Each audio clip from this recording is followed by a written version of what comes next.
Welcome back to the Monster Energy DreamHack Studios. We are back with DreamLeague rather, Season 5. And we just had our first game of our second series of the day where Vega was able to just completely roll over London Conspiracy. And how did they do that, Chad? I mean, I don't think anyone is really surprised that Vega beat them. And I believe... But in that fashion? I believe they put themselves in a dangerous position by giving away Chen and Lone Druid together. I mean, that's two of the strongest heroes of the patch, and together they also work extremely well. And as Rascal pointed out between the game, that Vega play a really good Zeus with this as well. But what happened there on top lane, Lone Druid can never have such a start. I mean, you're gonna lose if that happens. I mean, we talked about Lone Druid earlier already today, saying that he had maybe a bit of a longer ramp-up time. I guess not if he gets a triple kill very early. Not in this game. No. Yeah. Okay, but I feel like they're still a good team. I feel like they just lost it on the draft phase, right? I mean, you can't give away Chen, as we've seen. You can't give him a Lone Druid, and they have very good Zeus players. So well, they had a hard time finding anything for the Bounty Hunter early on because they tried to bully and try to run after the Chen is very, very difficult to get something out of.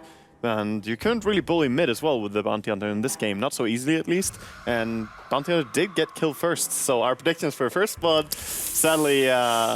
Nobody was right. that was his biggest mistake. He has invisibility! How does he die? Dang it. Yeah. Thanks a lot, Bounty Hunter. Yeah.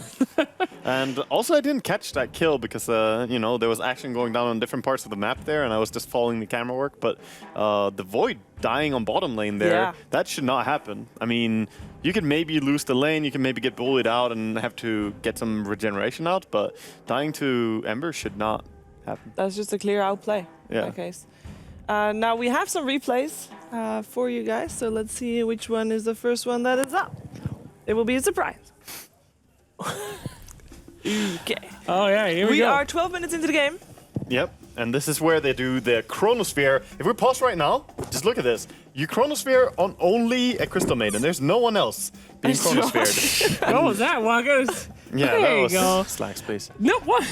I'm making the line less And big. this is fine. Like, so far, this is fine. If we play now, if they just kill this and immediately get out again, I mean, sure, you get a pick off and then you run away. But the thing is, look at them. Everyone is currently safe. Yeah. And instead of just running with everyone, Invoker stayed to farm, the Void stayed to farm, they could just have backed out. But then Ember jumps in and punishes them really hard.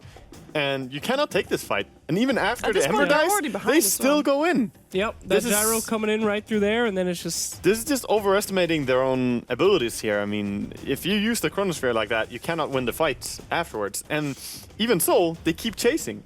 It's I feel this is the most undisciplined play that I've seen out of the games from yesterday and today. It's... Wow. It's not harsh saying it, but they just put themselves in a terrible team fight. Well, they're gonna watch the replay and they're gonna watch your comments and it's like, well, you know, they're gonna hate me. We learned it's fine. from this. No, we learned from this. You know, move on. There was, of course, amazing play by Vega, sending home the Ember Spirit with the Chen and then him jumping back into the fight. I mean, they get a big clean out here. In fact, just amazing outplay by Vega. But yeah, Vega played really well. But it's a fight that they could have avoided altogether. Like, no one had to die, and it could have been a good pick-off for that Chronosphere. It's worth it. So apparently, this is one of the very few times, and I hate to continuously bring this up, but it is something that hasn't really happened a lot this patch at all. Is that both teams first pick Radiant if they have the choice. Normally you go for, you can choose either first pick or side. Normally you choose either Dire or first pick, but this series, both teams, when they had the choice, they picked Radiant side. Yeah. Well, I mean, if you were in Dota, hero in Dota, which side would you pick? You gonna pick Dire? The teams are not a hero in Dota. Well, I'm just saying. I mean, put yourself in the hero shoes. You want to be the evil person. I can totally get behind them choosing Radiant, though, because the way every game has gone here, the way the series are going here at DreamLeague, it's about the laning phase. And whoever wins the laning phase will pretty much take control and just win. Almost all games have been like that. And Radiant does have slightly easier lanes to play out, because the games are not decided, but the tone is really set before they get into the mid game. Now, why do you say that Radiant has the easier lanes? Can you kind of go into that a little bit? It's geographical, you know. It's very specific. geographical. Yeah, it's hard to say. Really? He doesn't want to give away the secret. Now, there's a lot of like just small designs on the map that make Radiant a little bit better in laning stage, but then there's the dire advantage later on that plays out. You have Roshan, Roshan so easily accessible. I would just say mid, like it's harder to gank Radiant mid than it is to gank dire mid. Okay. That's the easiest thing that I could compare. No, yeah, because it has that up ramp on the dire side. Yeah, it's also about it being easier to run from the jungle and get behind the dire than it is to get behind Radiant's mid. Yeah, good point. Good point.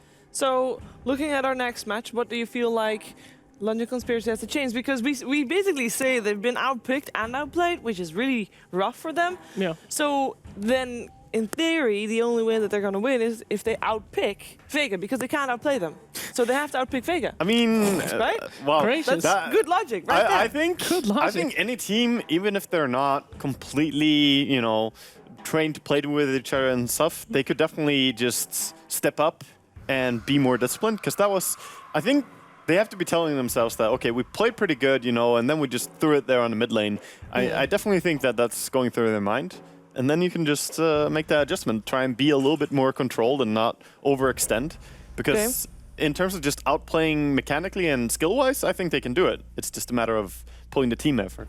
Well, last game we had obviously no Nature's Prophet, rather no Chen ban and no Lone Druid ban. Yeah. We had the bans for Nature's Prophet, Enchantress, OD, and Earth Spirit. Which would you swap out for Chen? Who would you swap out for Chen? Oh. And maybe for a Lone Druid as well if you want to remove it. And you can't cheat. Well, in fact, I think Chen is pretty much a #1 ban, no matter what. I mean, it Over depends all on of those. over all of those. If I'm Okay. on either team, I would not want to play against Chen. It's pretty much as simple as that. And Lone Druid? How would you rank him in terms of ban? I think he's close. If the enemy team have a really good Earth Spirit player, you could probably ban that over the Lone Druid, to be honest. And like, you could respect ban over it, but you should still be worrisome about what you're doing and have draft that works against the Lone Druid. Well, we're going to find out what these two teams are going to ban out against each other, because we are in the draft of game number 2 here with Vega.